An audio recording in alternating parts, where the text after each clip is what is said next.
Hey, what is up, guys? Derek from Not So Gaming here. Today I wanted to talk about an update that we had just gotten from Riftbound that is blowing up on the Discord in different text channels and things. And this is in relation to the digital tools policy update that we had just gotten, specifically for third-party clients like Tabletop Sim, Rift Sim that's being developed, as well as Pixelborn. I got the news when I saw that Pixelborn had announced that on August 7th, they are shutting down. They are shutting down the access for Riftbound because the app does not comply with these new rules that they have presented. And I think it's a good conversation to have.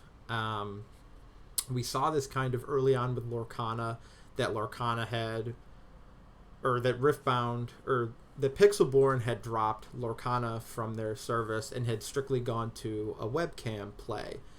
And that is probably along the lines of where Riftbound will be going. But why is it happening? So with the digital tools policy update that they had posted, so Riot had said that their policy prohibits any fan project that crosses the line into making a game using Riot IP. In this case of Riftbound, we're concerned with projects that enable Riftbound gameplay with automated rules, interactions, and resolution with less need for social interaction. So one of their reasons for doing this is that they have created this digital card, or this physical card game, that they do not want to be accessed and playable in an automated digital variant. So when we look at they have said, like, we want people to go, like, game nights at home, go to their favorite LGS, or anywhere else that your Riftbound journey takes you. This is regionals, the World Championships, all of those different things. But one of the things that they're kind of failing to recognize is that there is a large group of people that play these games solely digital. I know for Yu-Gi-Oh!, which is the game that I primarily play, we have Dueling Book, there's so many different simulators. We have Master Duel. There are people that are only Master Duel players, and even though it's a different game from the actual, like, paper card game, there are people that's the game that they want to play. They don't want to have to go to their LGS. They don't want to have to open booster boxes. They want to be able to play in a digital format. And so for something like Dueling Book, it's also incredible for testing. Having a digital platform where you can go and you can test with every card available to you, that you don't have to go and buy, and if it's expensive and you don't end up playing it, having it, that's something that's really nice. And what people have said about the Riftbound news is that Tabletop Sim is still going to be allowed.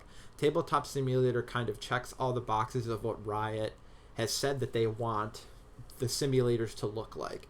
So getting into that, they have also updated this developer portal specifically for Riftbound. So what they have said is kind of an approved use case. So deck builders and card libraries. This is something that uses their photos and their data, but it's not really allowing you to play the game. Like, you can build decks, you can have card libraries, you can have, I know that some people build, like, collection depots where you can go in and mark, like, oh, I have 3 of this card, I have 2 of that card. But what they don't want is simulators with automated rule enforcement. So this is where, unlike Dueling Book, which is a very manual system, so to show you what I'm talking about, like, this is Dueling Book. Like, when I hover over a card, I have these options of, like, set the card to the graveyard, but, like, if I set it, I can place it anywhere. The game isn't automated in doing those things for me. I can set the cards and they move in a specific direction. I can move them around, but I'm not just hovering over a card and saying play and it does the effect for me. So something like that Riot would allow, something manual. They don't want, and this is where it kind of gets confusing for me, is they don't want any standalone clients for Riftbound. So they don't want something that you go to and you're like, this is the Riftbound client, and you go to it and that's your Riftbound game. They want mods to facilitate the Riftbound gameplay to live within broadly applicable, like, to multiple games. This is Tabletop Sim. Tabletop Sim has obviously 1,000 million different things that you can play, and Riftbound is just a mod within there, and they're okay with that. You can't monetize your app. Obviously, that makes sense. You shouldn't be profiting off of their game. And then this is another thing that confused me. So no skill-based matchmaking, player-facing rank or ladder systems. So most simulators, even like Dueling Book, have some sort of ladder system. So being able to play somebody, queue up into a ranked format, and you play, and then whoever wins gets an elo, and they go up, or if they lose, they go down.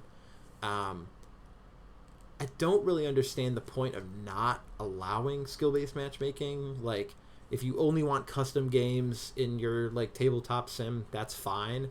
But I don't understand the reasoning behind not having a ladder system.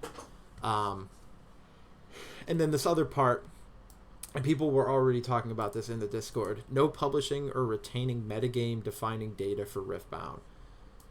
Play rates of certain decks, win rates for certain decks, and match up with certain percentage differentials. When it comes to, I know that Dueling Book has done this in the past, where they will at the end of like a period or a format post and be like, hey, this is what deck everyone is playing, or this is the cards that everyone's playing, and have win rates associated to that. It allows people to be like, oh, I thought this deck was going to be a lot better, and it turns out that it isn't as good as I thought it was going to be. So I don't really understand the reasoning behind this too, and I guess this kind of comes along the lines of like, we want people to go out and kind of feel out the game and learn the matchups and things like that.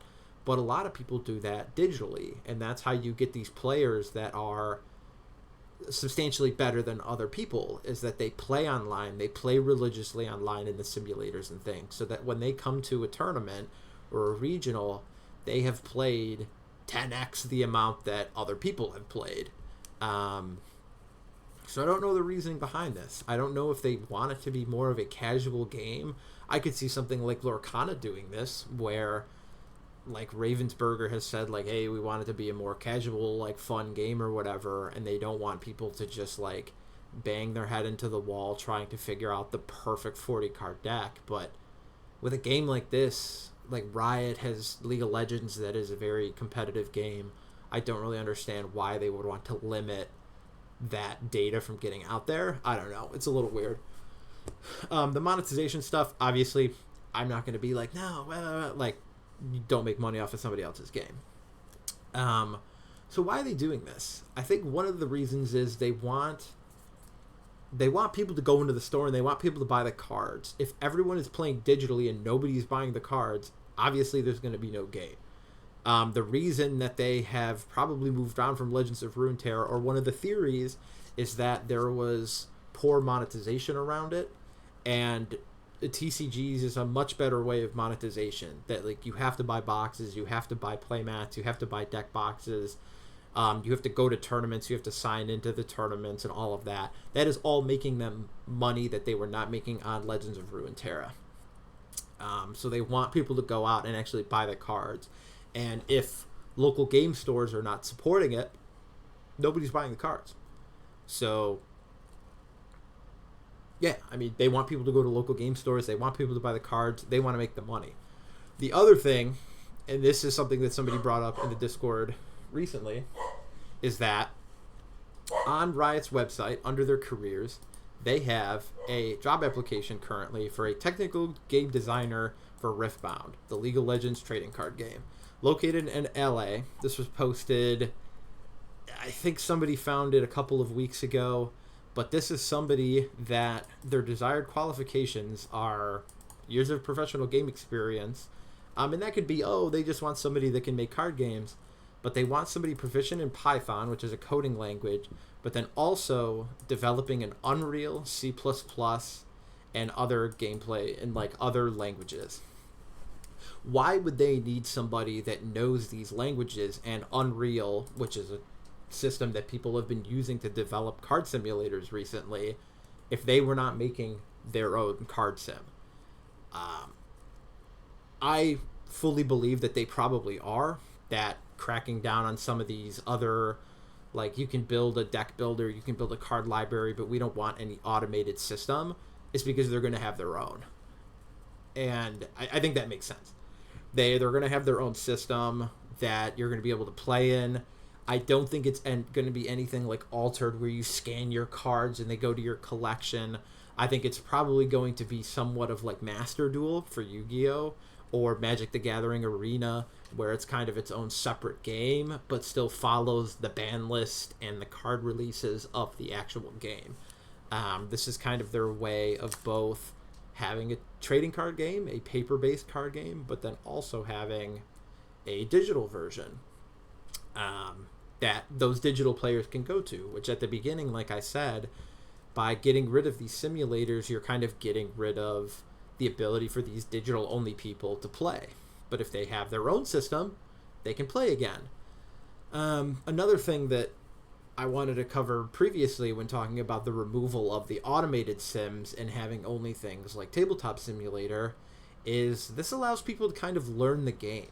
And so for something like Riftbound, where the game is already kind of showing itself to be a little more complex than other games in the past, with the chaining and the reactions and the timings and hiding and the power cost and things like that, there are a lot of pieces that a new player isn't going to be able to immediately understand from playing on Tabletop Simulator or going to a Learn to Play event at a store, at a local game store, which they will be doing soon. I know my local game store is. But having these automated systems where you play a card and it automates and it kind of does it for you, I know a lot of people like that because they can kind of learn these decks. They can kind of learn the interactions. And when I play this thing and, oh, I didn't realize it worked like that, but the simulator kind of helps you and carries your hand a little bit. For those early games, like, it's kind of nice to learn how to play that way. And I think that's another thing that they are kind of gonna miss, is that new players, if a new player is coming into the game and they're like, hey, I've played all these card games in the past, they can pick this game up pretty quickly. But for somebody new, having all of these rules and not having anybody to really teach them or an automated system to guide their hand, they may not like the game. They might be like, okay, it's too complex, nobody's teaching me, it's too hard, and they'll leave. So I think that's something that they're forgetting to kind of acknowledge with removing these automated systems.